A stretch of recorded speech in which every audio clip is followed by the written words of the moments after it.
You know that person who, when their birthday comes around, acts like it's just Tuesday? No countdown.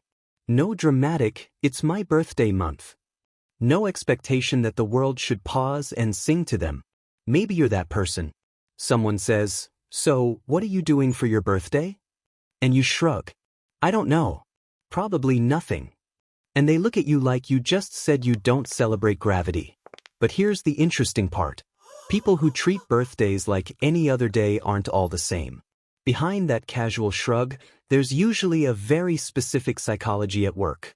Sometimes thoughtful, sometimes protective, sometimes quietly emotional. So let's talk about it. Because if this isn't you, it's definitely someone you know. And once you see the patterns, you might never look at, "Oh, it's my birthday today," the same way again. First, there's the type who values meaning over rituals. This person doesn't hate birthdays. They just don't see the point of celebrating something unless it means something. You know the vibe. Cake feels forced. Candles feel performative. People who barely talk to them all year suddenly remember they exist because Facebook reminded them. So instead of planning a party, they'd rather spend the day doing something quietly satisfying. Working on a personal project. Going for a long walk. Watching a movie that hits a little too close to home. Psychologically, this often comes from an internal value system. Their sense of worth isn't tied to external acknowledgement. They don't need a calendar date to feel special, because they measure life in depth, not milestones. If this is you, birthdays can feel strangely hollow. Not sad. Just empty. And when people insist you should be excited, it feels like they're missing the point entirely. Then there's the emotionally guarded type. This one's quieter. More subtle. They also say birthdays don't matter, but for a different reason. At some point, they learn not to expect too much. Maybe growing up, birthdays were inconsistent, forgotten, underwhelming, or emotionally complicated. So instead of hoping for a big moment and risking disappointment, they lowered the emotional stakes. No expectations.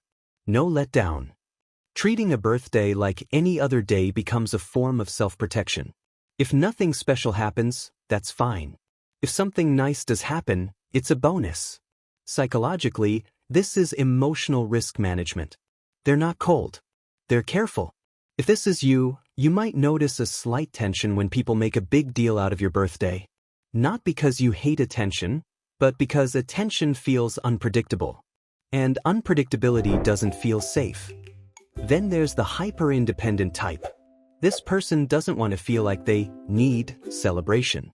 They're the ones who say, "I don't like people making a fuss over me." But what they really mean is, "I don't like feeling dependent on others for validation." They pride themselves on self-sufficiency. They've learned to carry their own emotional weight. So a birthday, something that traditionally invites care, gifts, and attention, can feel oddly uncomfortable. They'll still show up for your birthday, bring the gift, sing the song. But when it's their turn, they'd rather keep moving, keep things normal. Psychologically, this comes from a strong internal locus of control. They want to be the source of their own stability. If this is you, celebrating your birthday might feel like surrendering control, just a little. And that tiny loss of control feels bigger than it looks. Then there's the reflective type. This one is interesting. They don't ignore birthdays because they don't care. They ignore them because birthdays make them think. A lot. Every birthday quietly asks uncomfortable questions. Where am I in life? Am I where I thought I'd be? Did this year move me forward, or just pass me by? So instead of throwing a party, they retreat inward. They might feel heavier on their birthday. More introspective. More aware of time. Psychologically, this is linked to high self-awareness and future orientation. They don't see birthdays as celebrations, they see them as checkpoints. And sometimes, checkpoints feel more like pressure than joy. If this is you, your birthday isn't just another day. It's a mirror, and mirrors aren't always fun. But here's the twist.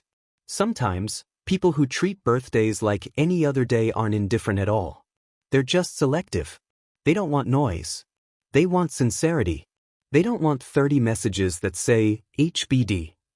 They want one conversation that actually feels real. So when they say birthdays don't matter, what they're really saying is, shallow celebration doesn't matter. And honestly, that's not a flaw. So now I'll ask you, when your birthday comes around, which part of you shows up? The meaning seeker? The emotional protector? The independent one? The quiet reflector? Or maybe a mix of all of them? Because how you treat your birthday often reveals how you treat attention, expectation, time, and even yourself. And the next time someone shrugs and says, "It's just another day," you might realize, it rarely is. If this made you think, or made you feel a little too seen, stick around. There's a lot more hidden psychology behind the everyday behaviors we pretend don't mean anything.